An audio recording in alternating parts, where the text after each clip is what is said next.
Levante as suas mãos e diga assim junto comigo: nessa noite, mais uma vez, a palavra de Deus vai fazer um efeito transformador, abençoador na minha vida. Eu não sairei daqui do mesmo jeito que eu entrei. Eu sairei transformado, abençoado, mais semelhante ao meu Senhor Jesus, em pensamentos, palavras e ações.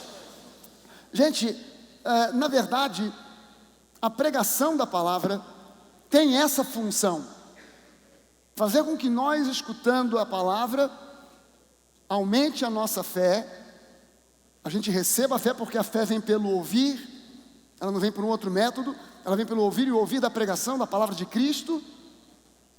E quando a gente ouve a palavra, e a gente vai absorvendo a palavra, a Bíblia diz que isso vai causando uma transformação para que nós nos tornemos cada vez mais semelhantes a Jesus, em pensamentos, palavras e ações.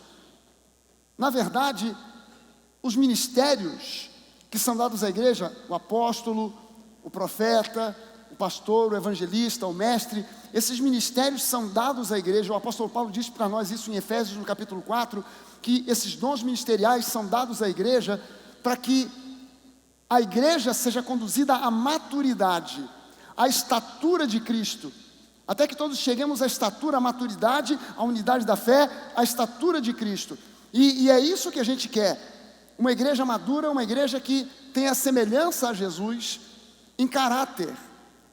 Em personalidade você vai continuar sendo quem você é, mas o seu caráter, porque personalidade é mais superficial do que caráter. A transformação que Deus quer fazer na minha vida e na sua não é meramente na personalidade, mas é no caráter, porque caráter é algo mais profundo. O caráter gera personalidade. Caráter transformado gera uma personalidade transformada. Se você mexe apenas na personalidade, é como se você estivesse arrancando laranjas de uma laranjeira e exigindo que a laranjeira produzisse agora maçãs. Não, se você quer que a laranjeira produza maçãs, você tem que alterar o caráter da laranjeira e fazer dela uma macieira, para que ela agora possa produzir maçãs. E Deus quer atuar no nosso caráter muito antes de atuar na nossa personalidade. E quando Ele atua no nosso caráter, a nossa personalidade também é tocada e alterada. Na semana passada, foi o nosso último encontro lá na nossa igreja antiga, e o título da mensagem que eu preguei foi Queimando Pontes. Se você não estava presente lá e não ouviu essa mensagem, eu quero convidar você a ouvir, porque foi uma mensagem de transição, assim como essa que eu quero pregar hoje para você, é uma mensagem de transição para um novo lugar. E se na semana passada a gente falou sobre queimar pontes, hoje a gente vai falar sobre começar com o final em mente. Começando com o final em mente, dando início com o final em mente.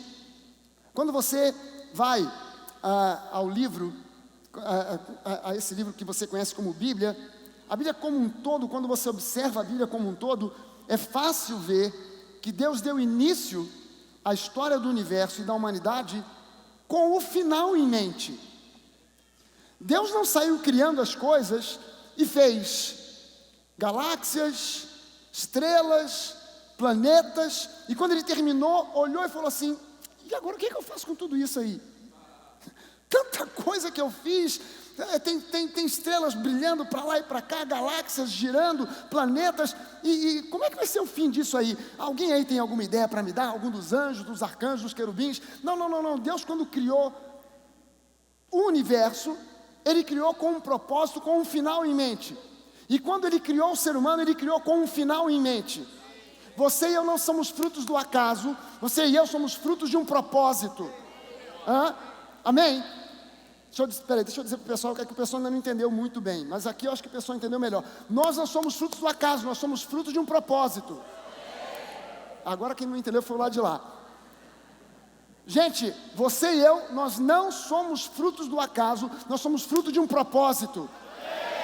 Amém? Bom, agora a igreja inteira, nós não somos frutos de um acaso, nós somos frutos de um propósito. Amém? Deus tem um propósito para mim e para você, porque Ele começa, tudo o que Ele faz, Ele começa com um final em mente. O problema do ser humano é que Deus deu a nós um presente. chamado livre-arbítrio. E você pode simplesmente tomar uma direção completamente diferente daquilo que Deus planejou para você. Ele respeita isso, Ele permite isso, mas Ele não deu para você um caminho de fracasso, um caminho de tristeza, um caminho de vícios, um caminho de morte. Ele planejou para você um caminho de vida e vida abundante. Amém? Quando a gente olha para o livro de Gênesis, a gente vê Moisés relatando que Deus criou o universo, as galáxias, as estrelas, os planetas, criou o ser humano. Mas quando você agora vai no livro do Apocalipse, que é o último livro da Bíblia, diz que antes da fundação do mundo, Deus já via o nosso nome escrito no livro da vida, e via Jesus, cujo nome hebraico é Yeshua, que significa salvação. Ele já via Yeshua como um cordeiro que foi morto, antes da fundação do mundo. Antes de existirem estrelas, antes de existirem galáxias, Deus já via o meu e o seu nome escrito no livro da vida, e já via Jesus como um cordeiro que foi morto pelos nossos pecados para nos salvar. Por quê? Porque Deus já tinha o final em mente antes mesmo do início. E essa é uma característica que nós precisamos aprender com Deus, de começarmos as coisas com uma meta e um final em mente. Essa era a base para o ministério dos profetas do Antigo Testamento. Os profetas do Antigo Testamento, eles recebiam de Deus uma pequena visão de coisas futuras. Coisas que para eles poderiam parecer grandiosas, mas que eram, na verdade, uma pequena porção daquilo que Deus tinha planejado para o futuro, porque Deus enxerga as coisas do final para o início. Você e eu só conseguimos enxergar a vida e tudo que nos cerca do início até o momento presente. Mas Deus, Ele já consegue enxergar do final para o início. Ele já consegue enxergar do final para o início. Nós começamos os trabalhos aqui da nova igreja com uma visão. Essa igreja não é fruto de alguma coisa que foi acontecendo, a gente foi se surpreendendo, e a gente foi, rapaz, acho que agora vamos para a esquerda, vamos mais para a direita, vamos mais para a esquerda. Não, isso é fruto de uma visão. E o que nós vemos aqui hoje não é nada mais, nada menos do que o progresso natural dessa visão. É o progresso natural dessa visão. É nessa visão, é dentro dessa visão, que a gente tem cultivado durante anos, que convergem as vocações daqueles que estão de alguma forma envolvidos nesse ministério. As pessoas às vezes perguntam assim: pastor, mas você se formou na faculdade de medicina? E o que tem a ver a medicina com o pastorado? O que tem a ver ser médico com ser pastor? Bem, o Bené tem uma vocação de composição. Eu acho que não existe ninguém aqui dentro desse auditório que não tenha ouvido pelo menos uma vez na vida uma música do pastor Bené, não é? Eu acho que é uma coisa impossível. Aliás, o Bené, ele é conhecido demais em qualquer canto onde você vai. Todo mundo conhece o Bené, todo mundo. Para você ter uma ideia, um dia nós estávamos saindo para uma viagem, nós íamos pregar numa igreja em São Paulo, estávamos no aeroporto Santos Dumont, e tinha uma parede num canto. Sabe essas paredes que tem duas camadas? Tem uma parte da parede mais à frente e uma mais atrás? Ali tinha uma passagem, eu não sabia disso. E de repente, de dentro da parede, saiu um cara, com uma vassoura na mão, um balde na outra, e quando ele saiu, ele olhou e fez assim: pastor Bené! Eu falei: gente, até das paredes sai gente que conhece o Bené. Não é possível. Você sabe dessa história, né? Que tinha dois brasileiros em Roma, na Praça de São Pedro, e o Papa todo santo dia aparece naquele janelão para mandar uma benção, mas é um negócio que fica meio distante.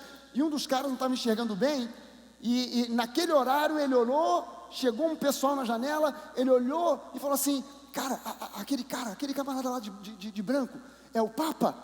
Aí o outro olhou e falou: rapaz, se aquele ali é o Papa, eu não sei, mas o cara que está do lado dele é o Bené Gomes.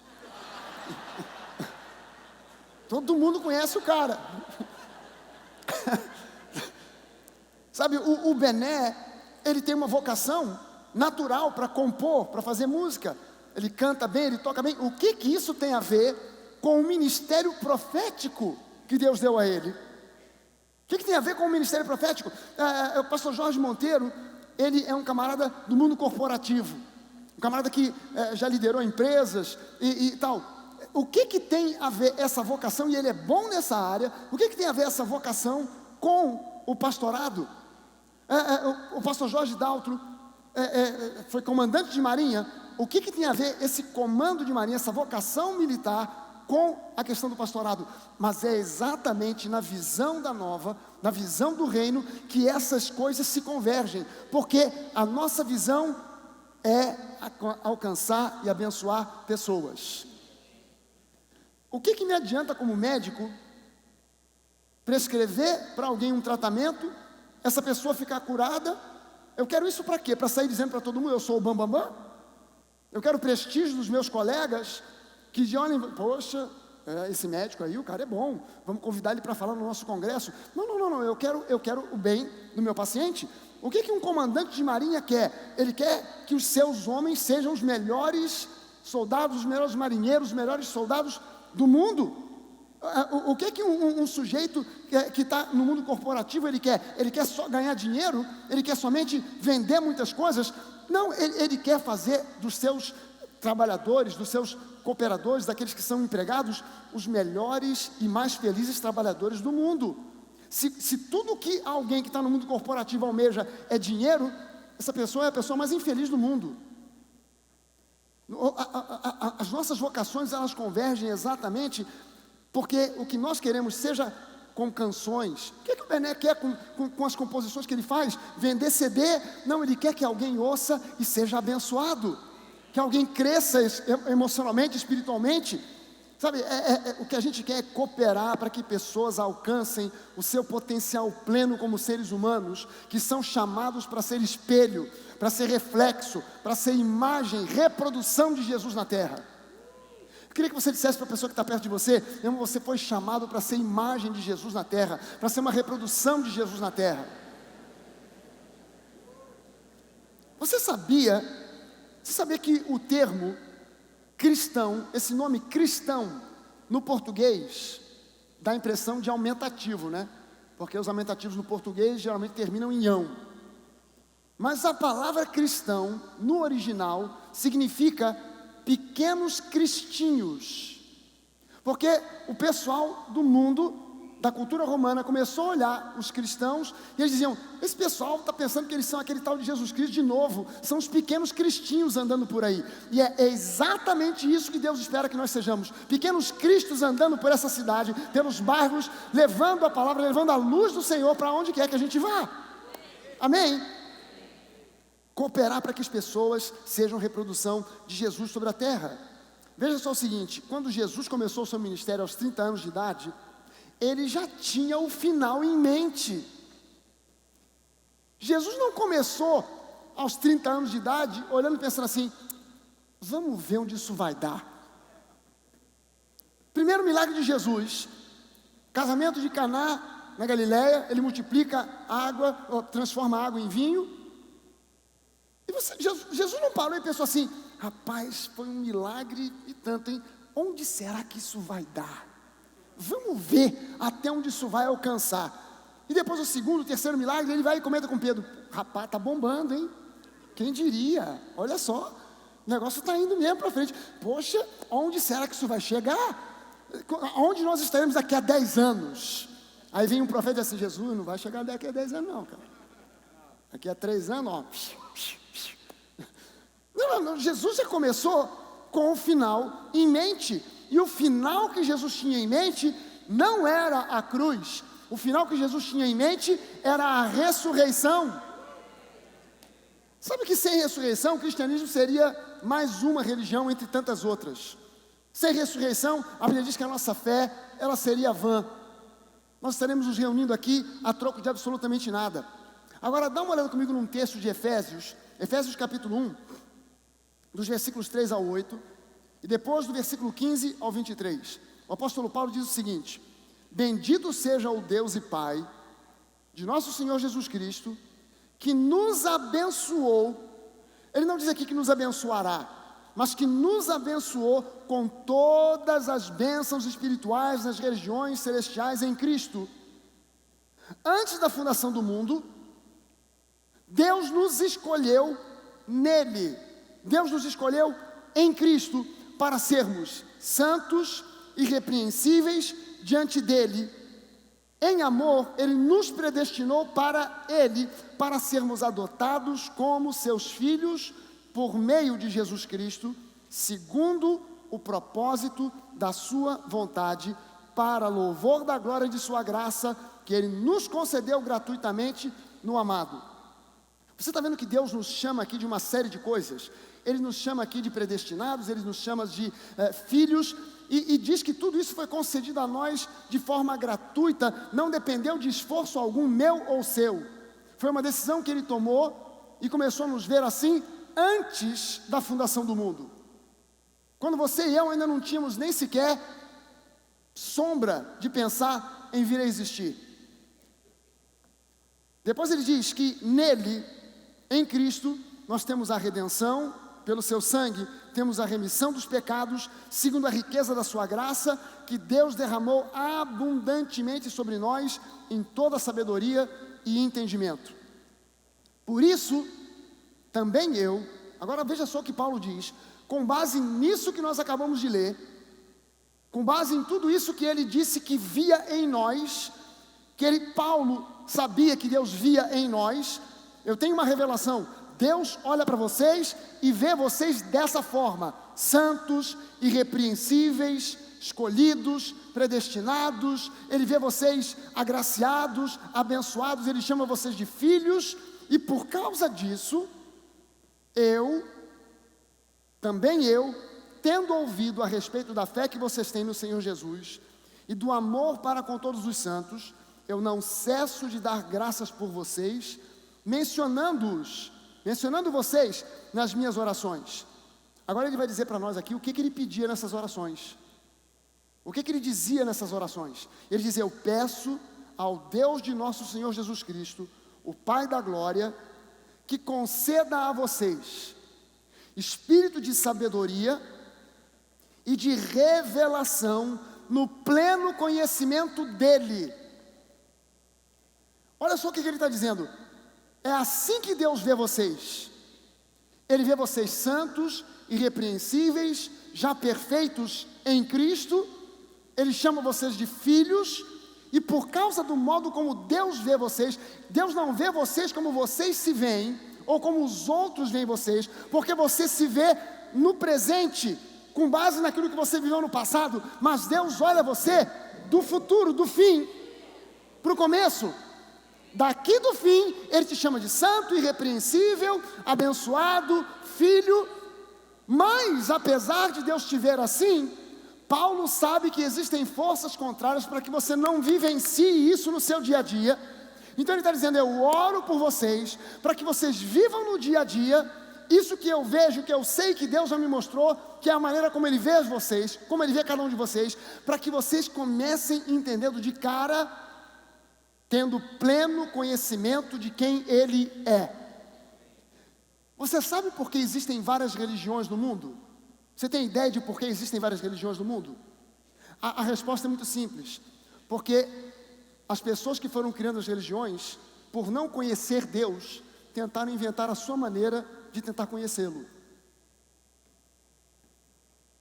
E aí começou a haver religião daqui e dali. Não, esse é o caminho que eu inventei para você chegar a Deus, para você conhecer Deus.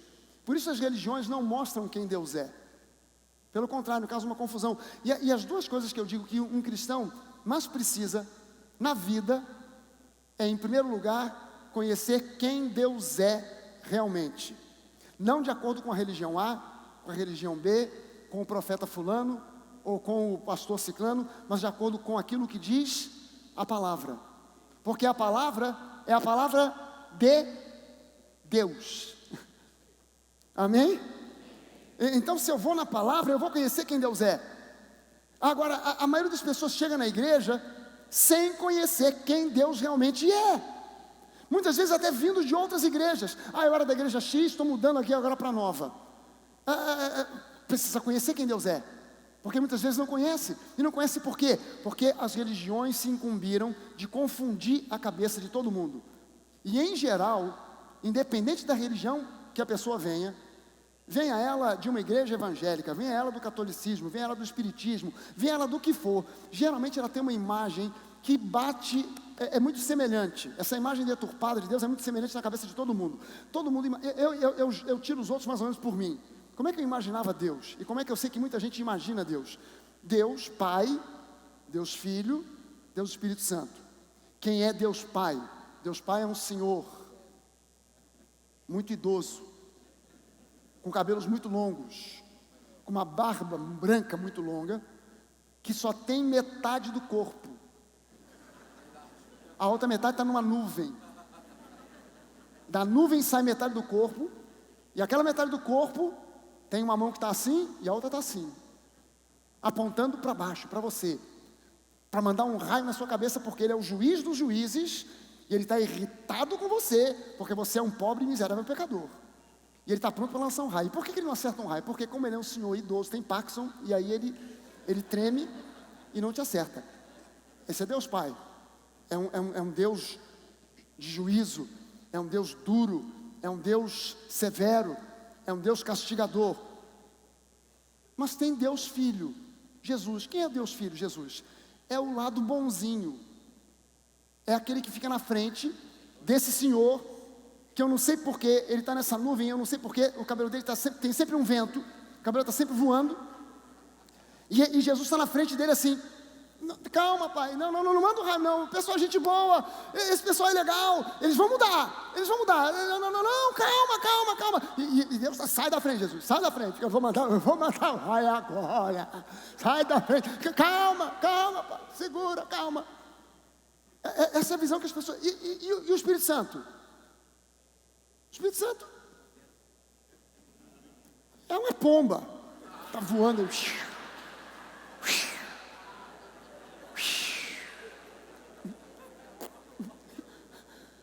Primeira providência que alguém, quando se afilia a uma igreja, precisa tomar é conhecer quem Deus é. A segunda é saber quem eu sou em Cristo. Qual é a minha nova identidade?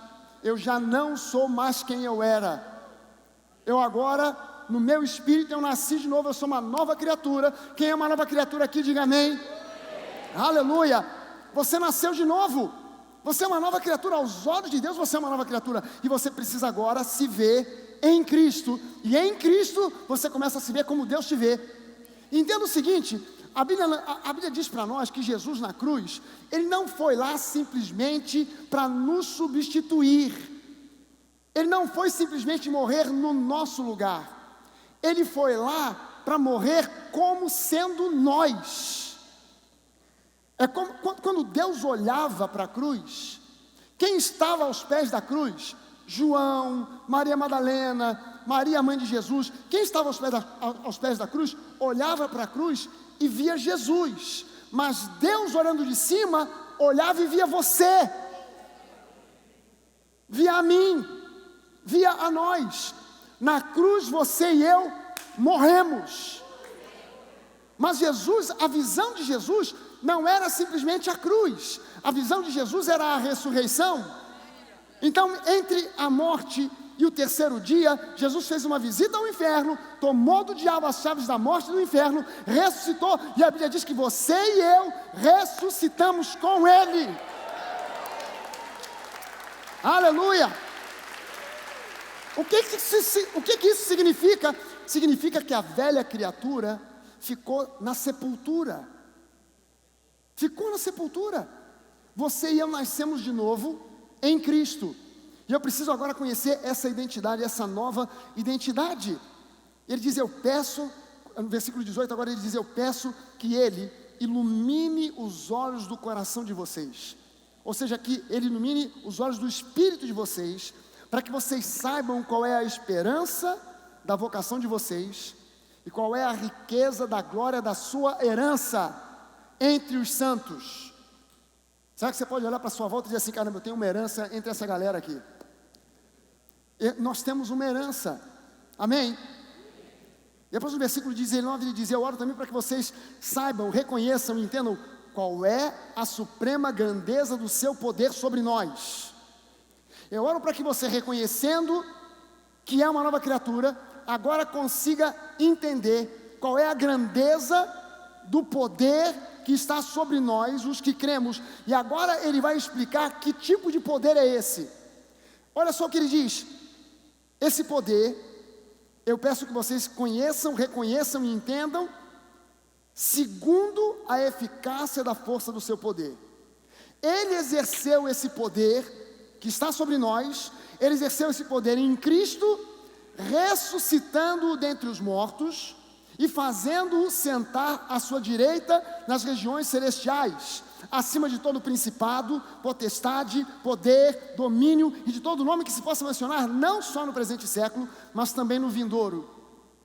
E sujeitou todas as coisas debaixo dos pés de Cristo, e para ser o cabeça sobre todas as coisas, o deu à igreja, a qual é o seu corpo, a plenitude daquele que a tudo enche em todas as coisas. O final da oração dele por nós, ele diz, eu oro para que vocês entendam a suprema grandeza do poder que há sobre vocês, do poder que existe já sobre vocês. Não é um poder que virá se você orar, se você jejuar, se você fizer muitas vigílias, mas do poder que já existe sobre você. E aí agora ele explica que tipo de poder é esse. Ele diz, esse poder, ele é tamanho, para você ter uma ideia da dimensão desse poder. Esse poder veio sobre o corpo morto de Jesus, fazendo com que ele ressuscitasse dentre os mortos e saísse de dentro daquela sepultura vivo. Você não entendeu? Vou explicar de novo. Vou tentar explicar. Presta atenção. Ele está dizendo aqui que a qualidade, o tipo de poder que está sobre você hoje, não é um poder que virá quando você chegar no céu, não é um poder que chegará quando você jejuar feito um condenado e a barriga, o umbigo encostar na coluna vertebral. Não é quando você fizer vigílias, campanhas, correntes, mas é um poder que já está sobre você hoje. E ele diz, a qualidade desse poder é tamanha, é tal, que quando esse poder veio sobre o corpo morto de Jesus, ele ressuscitou de entre os mortos.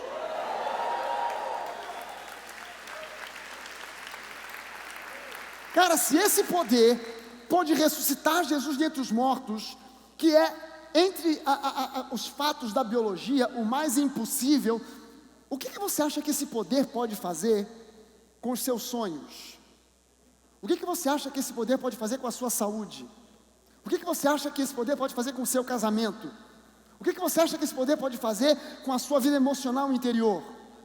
O que você acha que esse poder pode fazer por você hoje? O problema é que nós não conseguimos olhar para aquilo que Paulo está dizendo nessa oração e puxarmos para nós.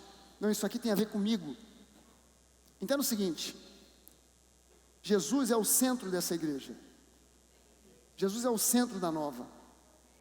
Então esse é um ministério onde vidas têm sido e continuarão a ser transformadas, curadas, libertas, abençoadas, não com base no carisma de alguns homens e mulheres, mas com base no poder da ressurreição. Se você hoje, no final desse culto, puder dar um testemunho, pastor, eu cheguei aqui com uma dor na cabeça, na nuca, no pé, na barriga, e você... ao final do culto, agora eu procurei a dor, não achei. Você não foi curado porque o pastor Fragale tem algum tipo de dom especial. Você foi curado porque o poder que há sobre você é suficiente para remover essa enfermidade.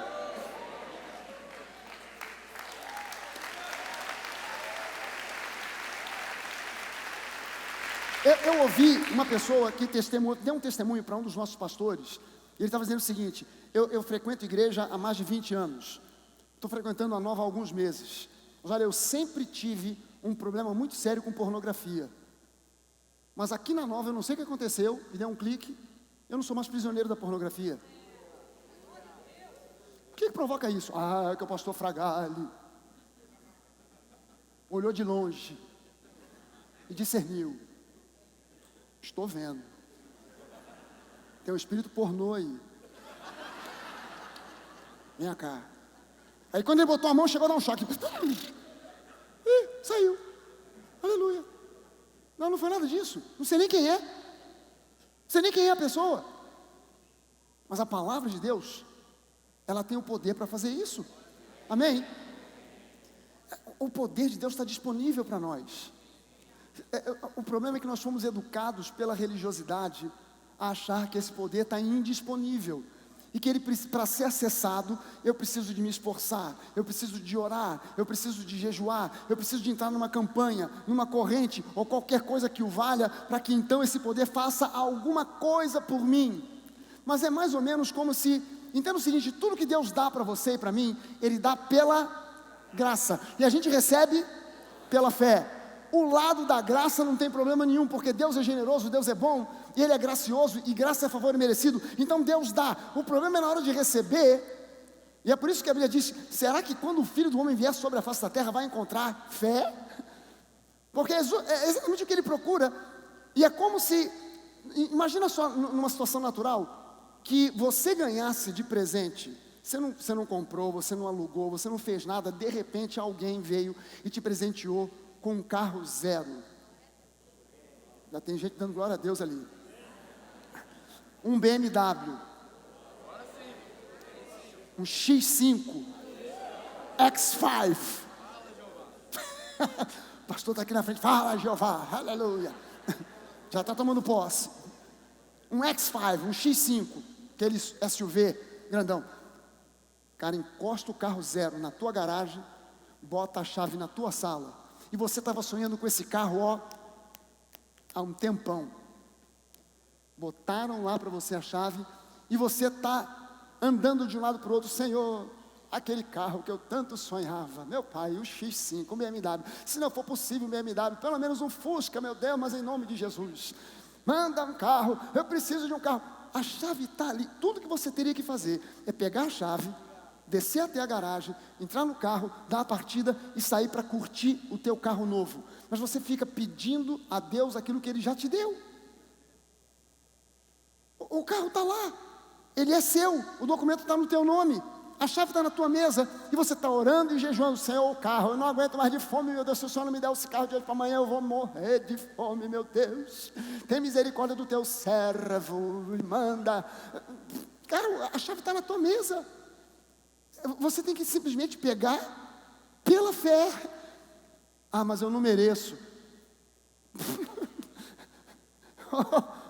Cara, você não precisa de um QI de 190 para saber que você não merece. Basta ter 2 neurônios funcionando, um para levar, outro para trazer, e você vai concluir que você não merece. Quem já foi curado alguma vez e pode dizer, ah, eu fui curado, mas afinal de contas eu merecia. Deus me abençoou, me deu um emprego maravilhoso, e eu tirei o pé da lama. Eu cheguei na igreja quebrado, eu estava quebrado, falido, não tinha nada, estava mal. Deus me abriu as portas, eu hoje sou empresário, mas afinal de contas eu mereço. Quem é que pode dizer um negócio desse? Não tem como. Deus faz aquilo que faz, porque Ele é um Deus de graça.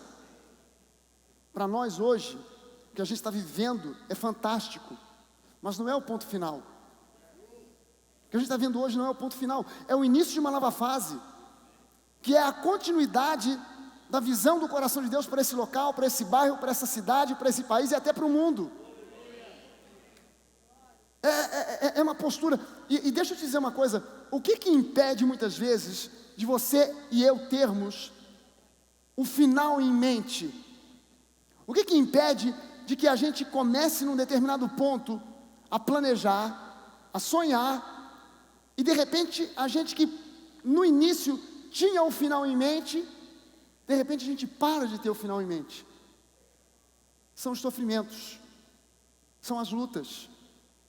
Eu preciso dizer para você o seguinte, é preciso que você lembre que Deus tem muito mais para todos nós, que Deus tem muito além do que eu possa pedir, ou até mesmo do que eu possa imaginar. Deus tem muito mais para cada um de nós. Deus tem muito mais do que você já alcançou até agora. Agora entenda o seguinte, o que você vê Deus fazendo na sua igreja, nessa igreja, na igreja dele, é apenas um reflexo daquilo que Ele quer fazer na sua vida. Quando você vê uma igreja que progride, e esse é o caminho natural para a igreja do Senhor Jesus, é o progresso, não é o fracasso. Deus não permite que igrejas abram para daqui a um mês, uma semana, 1 ano, 2 anos, 10 anos fechem. O plano perfeito de Deus é que a igreja progrida. Quando a igreja progride, você está vendo simplesmente uma parábola daquilo que Deus quer realizar na sua vida. Sabe que há pessoas que criticam quando a gente prega sobre prosperidade, mas que não conseguem entender qual é o objetivo da prosperidade. Por que Deus quer que você prospere? Porque Deus precisa de pessoas prósperas que financiem o reino, que financiem a expansão. Você não pode ter uma visão materialista. Eu quero prosperar para ter um carro grande, para ter um carro bom, para ter uma casa de campo. Isso é subproduto. Você até pode ter uma casa de campo, uma casa de praia, um belo carro, e Deus não vê nada de errado nisso, mas a visão de Deus para você, para cada um de nós aqui, de prosperidade, é para que nós sejamos financiadores do reino. E quem quer prosperar aqui, diga amém. Aleluia. Se todo mundo prosperar mesmo, então os dízimos vão aumentar, porque você vai entender, cara, eu não estou prosperando para mim, eu estou prosperando para o reino. Amém. Ele tem para você um plano de crescimento, de progresso, de sucesso em todas as áreas da sua vida. Nada além disso. Eu não estou dizendo para você que será sempre fácil. As pessoas confundem uma mensagem como essa como alguém que está ensinando um caminho fácil. Eu não estou dizendo para você que será fácil, que vai ser sopa no mel, mas eu estou dizendo para você que mesmo em meio a lutas e sofrimentos, Deus sempre te conduzirá em triunfo, por meio do seu amor e do seu poder, se nós não desanimarmos. É exatamente o que causa a tendência de desanimar e parar. A gente puxa o freio de mão quando a gente vê a luta e o sofrimento. Eu comecei com o final em mente, mas pintou essa adversidade, essa dificuldade, e agora eu não sei o que eu faço, acho que o sonho acabou, o sonho morreu. É exatamente isso que o diabo quer que você diga. Sabe, eu me lembro que quando eu entrei para a faculdade de medicina, eu fiz vestibular, nem sei como passei. Um acidente de percurso. Só que eu não tinha dinheiro para pagar a faculdade de medicina. Minha mãe era uma funcionária pública, não tinha o suporte, o apoio financeiro de um pai, ela sozinha, e ela não podia pagar. Mas aí surgiu, naquele ano que eu entrei na faculdade, surgiu um recurso chamado crédito educativo. Você tinha que assinar uma série de documentos, uma papelada, afirmando que você era pobre, miserável, infeliz, falido, ferrado, tudo. Você tinha que botar ali, e depois você tinha que levar uma documentação provando que você era pobre, falido, ferrado, miserável, falido.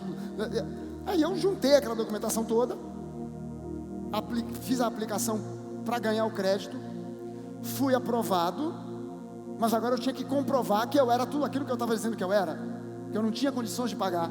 Eu juntei toda a documentação e levei na Caixa Econômica Federal de Teresópolis. E quando eu cheguei lá, entreguei para o sujeito, o cara falou assim: cara, tu perdeu o prazo. Era ontem, era até ontem. Eu falei: meu irmão, tu dá teu jeito. Ninguém foi avisado desse prazo, você não avisou isso para ninguém. Eu estou te trazendo aqui, dá o teu jeito, porque sem esse crédito eu não vou poder estudar. Ele disse: olha, eu sinto muito, se você quiser, tenta você. Eu peguei aquela papelada, saí para fora, sentei na beira do meio-fio, fiquei olhando para o vento.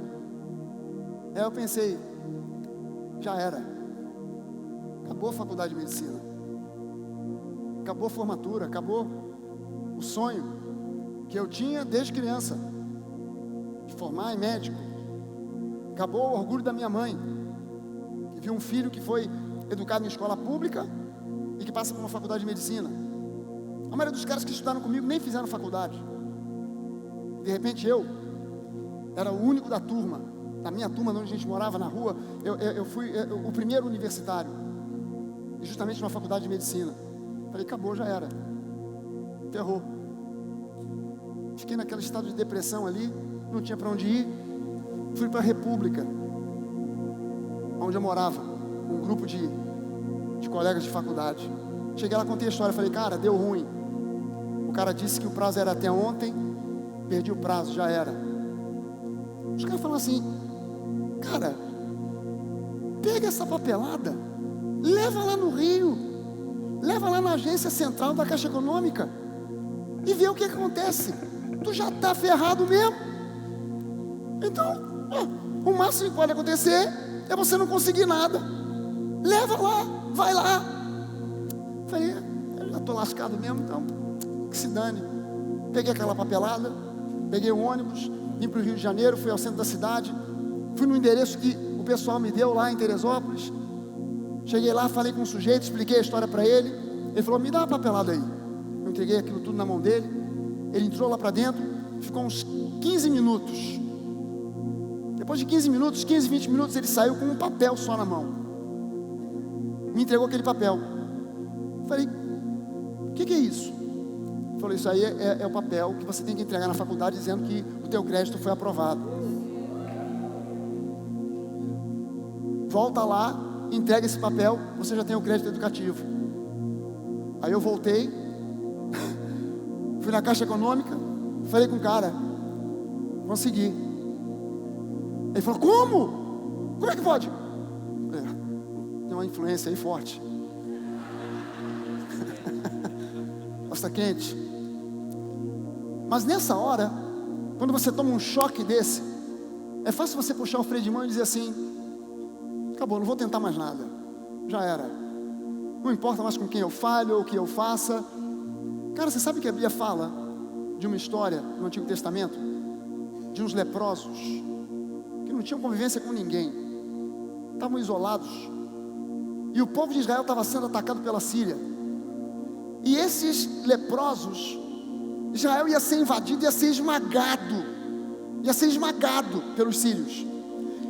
Esses leprosos falam assim, cara, vamos ver se a gente arruma, aqui em Israel ninguém dá nada pra gente, vamos ver se a gente arruma pelo menos um prato de comida no acampamento dos sírios. Eram 4 caras, saíram os 4 leprosos, e a Bíblia diz que os sírios começaram a ouvir um som como se fosse de um exército poderoso que vinha cavalgando na direção deles. Eles se apavoraram, saíram correndo e deixaram o acampamento com comida, barraca, roupa. Os caras foram lá e falaram, rapaz, tem ninguém, e olha aqui, tem a comida já pronta. Comeram, foram anunciar para o pessoal, e ninguém acreditou neles. Ninguém acreditou. Cara, os sírios foram embora. Isso é golpe, esses leprosos são espiões. Vem, vamos lá. Não vamos. Eles foram lá, pegaram um bocado de tudo que estava lá no acampamento, levaram para os caras, mostrar, está vendo, está aqui, ó. Israel foi lá e colheu os espólios, sem ter levantado uma faca, uma espada, uma arma. Por quê? Porque Deus aproveitou 4 caras que estavam dizendo, o sonho acabou, não tem mais remédio, não tem para onde ir, já estamos perdidos mesmo, então vamos encarar, se tiver que morrer a gente morre, vamos ver o que dá. E Deus, que tinha um plano e um propósito para a vida daqueles caras, que eram desprezados por todo mundo, fez deles 4 heróis. 4 heróis que decidiram fazer o seguinte, não vamos puxar o freio de mão, não vamos parar no meio do caminho, vamos olhar para o final como quem já está enxergando vitória, vamos caminhar para frente porque Deus é conosco. É o convite que eu quero fazer para você nessa noite. Você pode ter todos os motivos para desistir, mas você não tem nenhuma razão para fazê-lo.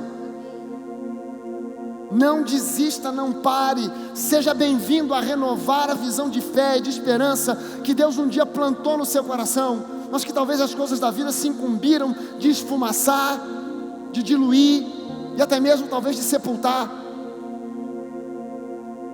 Seja bem-vindo a um novo tempo. Seja bem-vindo à sua nova casa. Aleluia.